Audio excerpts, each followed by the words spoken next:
안녕하세요. 산타는 야수입니다. 오늘은 금산에 어죽 먹으러 갔다가 근처에 있는 용담댐을 보러 가자고 해서 가는 길에 이정표의 보석사라는 글귀가 자꾸만 나오는 거예요. 그래서 무슨 사찰 이름이 보석사야? 얼마나 화려하길래? 하면서 궁금해서 들려본 금산 보석사를 소개해 드리겠습니다. 금산에 있는 보석사는 천연기념물로 지정된 은행나무와 금으로 불상을 주조하여 유명해진 금산 보석사라고 합니다. 보석사는 아주 작은 사찰로 도로변에 있는 주차장에 차 주차를 하고 한 10여 분 정도 올라가면 그렇게 화려하지 않고 아주 작은 조그만 사찰이지만 지어진 지가 무려 1000년도 훌쩍 넘는 사찰로 창건이 되었을 때는 885년도까지 거슬러 올라간다고 합니다. 특히 이곳은 절 앞산에서 채굴한 금으로 불상을 주조하여서 보석사로 불린 것으로도 유명하다고 합니다. 금산에 있는 보석사는 충청남도 금산군 남이면 진락산에 있는 통일신라의 승려 조구가 창건한 사찰이라고 합니다. 현재 보석사에는 천연기념물 제365호로 지정된 은행나무가 있고요. 유형문화재 143호로 지정된 대웅전, 문화재 자료인 제29호인 의성각을 비롯하여 심검당, 기허당, 산신각, 범종루, 일주문, 요사체, 주지실 등이 있다고 합니다. 대웅전 내부에는 목조석가 열의 삼존좌상이 모셔져 있고요. 그 삼존좌상이라는 것은 석가열애를 중심으로 좌우에 문수보살과 보현보살이 앉아있는 형태를 말한다고 합니다. 삼존좌상은 모두 둥글넓적한 얼굴에 코는 반듯하여 반쯤 감긴 눈과 입꼬리가 살짝 올라간 입모양이 조화를 이루고 있다고 합니다. 불상의 조각수법이 섬세하고 아름다워서 조선시대 불상 가운데 최고라는 평가를 받고 있다고 합니다. 가을이 되면 대웅전 앞마당에 국화로 이렇게 장식을 해놓는다고 하는데 저희가 갔을 때는 그런 건 하나도 없었습니다. 그런데 이렇게 가만히 이렇게 그 넓은 마당에 국화로 이런저런 모양의 장식을 해놓으면 정말 이쁠 것 같더라고요. 다음 가을에는 가서 꼭 보도록 하겠습니다. 조구대사가 885년에 보석사를 처음 세울 무렵에 제자들과 함께 심어진 것으로 알려진 은행나무가요 1000년을 넘게 살았다고 합니다. 그래서 가을이 되면 은행나무 잎이 열리기는 하는데 조그마한 바람에도 금방 전체가 떨어진다고 합니다. 10월 초 전후로 해서 나뭇잎이 열리고 오래 있지는 않은가 봐요. 그래서 다음 가을에는 진짜로 계획을 한번 세워서 꼭 가을에 한번 가보도록 노력을 하겠습니다. 은행나무의 둘레가 11m나 된다고 합니다. 11m면 어우 엄청나죠. 근데 그 밑부분이 엄청나긴 엄청나더라고요. 이 나무는 창건주 조구가 제자 5인과 더불어서 육바라밀을 상징하는 뜻에서 둥글게 6그루에 심은 것이 하나로 합해졌다고 하며 나라에 이변이 있을 때는 24시간을 운다고 합니다.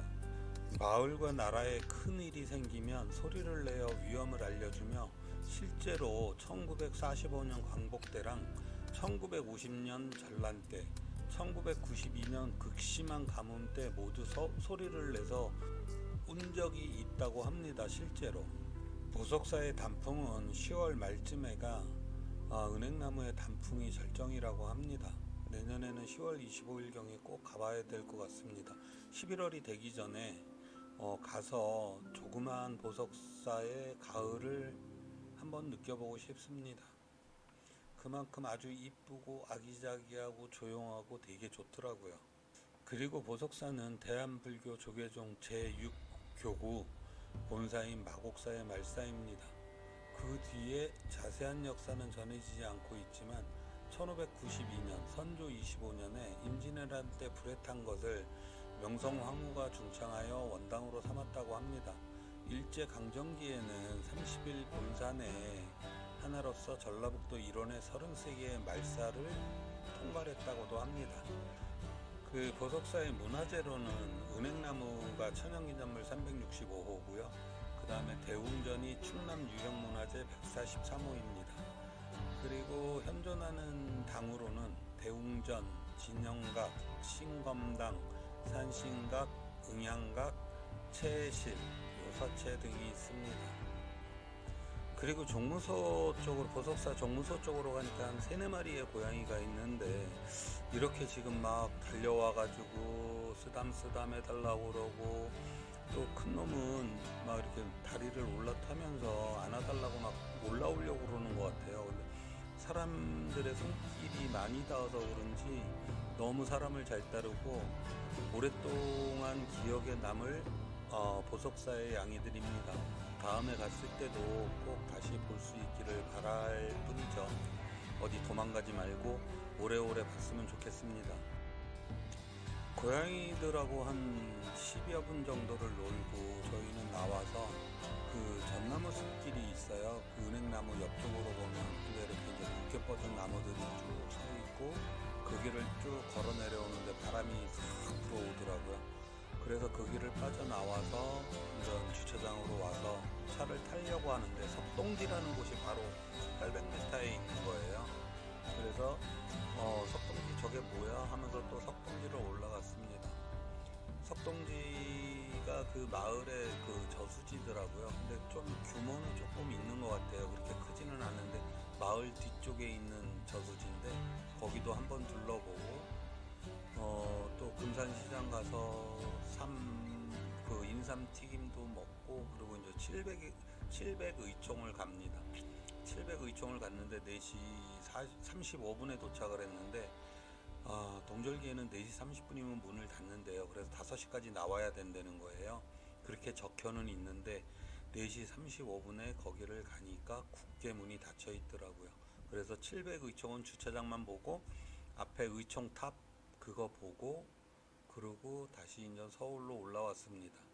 어죽을 먹으러 금산에 갔다가 그냥 여기저기 막 돌아다녀, 그냥 진짜 계획 없이 돌아다닌 여행이었는데 그래도 나름 뭐 이렇게 조금씩 본 것들도 많고 그 중에 최고는 보석사였었어요. 그러니까 저만 몰랐었던 것인지 다른 분들한테는 되게 유명한 곳인지 어떤지는 모르겠는데 그 금산이라는, 그러니까 평생을 살면서 한두 번, 두 번, 세 번 정도 가본 금산이라는 동네에 이렇게 작고 이쁜 보석사가 있었다는 거를 안 것만으로도 이번 금산 출장 겸 여행에서는 되게 큰 수확이었던 것 같습니다.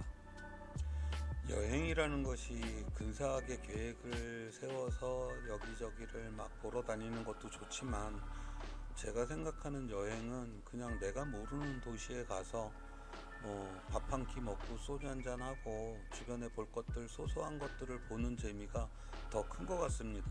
원체 크고 유명한 데들이야 사람들이 원체 많이 가고 하니까 뭐 살면서 한 번쯤은 가봐야 되겠지만 그 가보면 뭐 좀 이렇게 실망하는 부분들도 되게 많거든요. 뭐 유명한 저 관광지니까 잘 해놓기는 해놨겠죠. 근데 이렇게 저는 별로 그런 게 별로 안 좋고, 요런 조그만 소소한 그냥 아무도 없는 알지 못하는 잡초처럼 이렇게 조용하게 자리 잡고 있는 이런 여행지들이 정말 저한테는 좋은 것 같아요.